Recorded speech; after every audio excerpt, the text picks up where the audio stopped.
जय माता दी मित्रों, आयुष ज्योतिष संस्थान में आपका स्वागत है।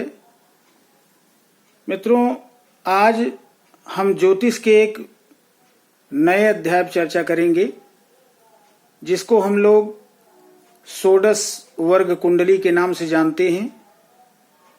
इसको पराशर ऋषि द्वारा यह रखा गया था। बृहद पराशर होरा शास्त्र में इन 16 कुंडलियों के बारे में बताया गया है। तो जिसको हम लोग, यह 16 प्रकार की होती हैं, जिसको हम लोग कहते हैं षोडश वर्ग कुंडली। इस वैसे तो जन्म कुंडली, लग्न कुंडली, सूर्य से कुंडली भी, चंद्र कुंडली, ये सब तो देखा ही जाता है। लेकिन इसके साथ साथ अगर हम किसी भी कुंडली का बहुत ही गहराई से अध्ययन कर रहे हैं और एकदम अच्छे ढंग से उसका निष्कर्ष निकालना चाहते हैं, या किसी भी व्यक्ति के विषय में जानना चाहते हैं, तो हमको इन षोडश वर्ग कुंडलियों का भी अध्ययन करना जरूरी है, आवश्यक है। जैसे मान लेते हैं कि कोई व्यक्ति अपने विषय में कोई भी चीज, चाहे वो कैरियर से संबंधित हो, या धन से संबंधित हो, या माता पिता से संबंधित हो, वैवाहिक सुख से संबंधित हो, किसी भी प्रश्न पर अगर वह व्यक्ति पूछता है, कोई भी प्रश्न पूछता है, तो उसके डीप नॉलेज के लिए बहुत ही अच्छे तरीके से उसको जो है अध्ययन करने के लिए हमको इन षोडश वर्ग कुंडलियों का भी अध्ययन करना होगा। मित्रों, षोडश वर्ग कुंडलियां 16 प्रकार की होती हैं। इसको हम लोग डिविजनल चार्ट या शार्ट फॉर्म में डी चार्ट के नाम से जानते हैं। जैसे अगर हम मान लीजिए किसी की भी जन्म कुंडली सामने आ गई, तो लग्न तो अलग अलग होंगे और प्रत्येक लग्न में राशियां कहीं किसी भी भाव में बैठी हो सकती हैं। तो पहले घर में जो भी गिनती लिखी होगी, तो हम ये मान लेंगे कि वह 1 लिखा है तो अमुक लग्न है मेष लग्न, 2 लिखा है तो वृष लग्न, 3 लिखा है तो मिथुन लग्न। इसी तरीके से हमको इस जन्म कुंडली के अध्ययन के साथ साथ इन षोडश वर्ग कुंडलियों का भी अध्ययन करना अति आवश्यक है। तो आज हम आपको बताते हैं कि डी चार्ट से संबंधित इसकी अलग अलग कुंडलियां भी होती हैं। जैसे D1, D2, D3, तो इनसे क्या क्या चीजें जो है देखी जाती है। तो आइए हम इस बोर्ड के माध्यम से आपको समझाने का प्रयास करते हैं। हमने यहाँ पर नंबर वाइज इस बोर्ड पे लिख दिया है, और किस कुंडली से या किस नंबर से हम क्या देखते हैं, ये भी हम इसमें दर्शा दिए हैं। तो आइए देखते हैं।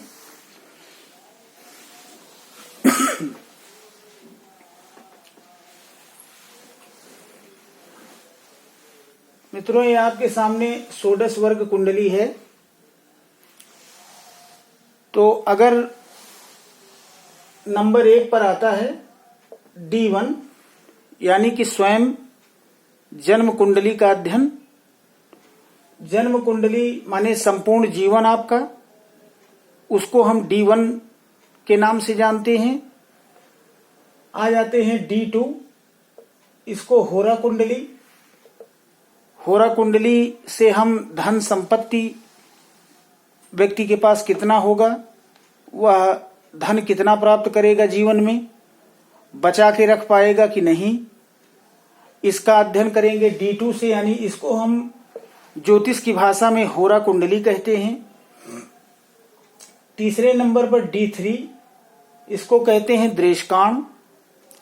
जिसको मेहनत, यहां से मेहनत, D3 से मेहनत, साहस, भाई बहन कितने हैं, कितना व्यक्ति पराक्रमी होगा, कितना साहसी होगा, ये हम D3 से देखते हैं। D4 से चतुर्थांश, इसको हम लोग ज्योतिष की भाषा में चतुर्थांश कहते हैं। चतुर्थांश D4 से हम भाग्य, मकान, वाहन, कितनी गाड़ियां होंगी, व्यक्ति का क्या भाग्य है, मकान, प्रॉपर्टी, ये सब हम जो है D4 से देखते हैं। पांचवा D7, जिसको हम लोग सप्तमांश कहते हैं, यहां से संतान, बुद्धि, ज्ञान, इसका सबका अध्ययन करते हैं। छठवीं D9, जिसको हम लोग नवमांश कुंडली कहते हैं। जन्म कुंडली के साथ नवमांश कुंडली का भी अध्ययन करना बहुत जरूरी है, क्योंकि इसी से हमको व्यक्ति के वैवाहिक सुख का पता चलता है कि उसको विवाह में कितना सुख प्राप्त होगा, पत्नी कैसी होगी, अच्छे कुल खानदान की होगी कि पत्नी से उसको कष्ट होगा। ये सब हम D9 से देखते हैं। आ जाते हैं 7वें नंबर पर D10, जिसको हम लोग कहते हैं दशमांश कुंडली। यहां से व्यक्ति के कैरियर का पता चलता है, कौन सा कर्म करेगा, मान सम्मान पद कैसा होगा, जीवन में उन्नति करेगा या नहीं करेगा। तो ये हम जो है D10 से देखते हैं, जिसको कहते हैं दशमांश कुंडली। आ जाते हैं यहाँ D12, 8वें नंबर पर D12, जिसको कहते हैं द्वादशांश, यानी उस व्यक्ति के संस्कार कैसे होंगे, उसकी परवरिश कैसी है, वह उसके घर परिवार के लोग किस तरीके से पेश आते हैं।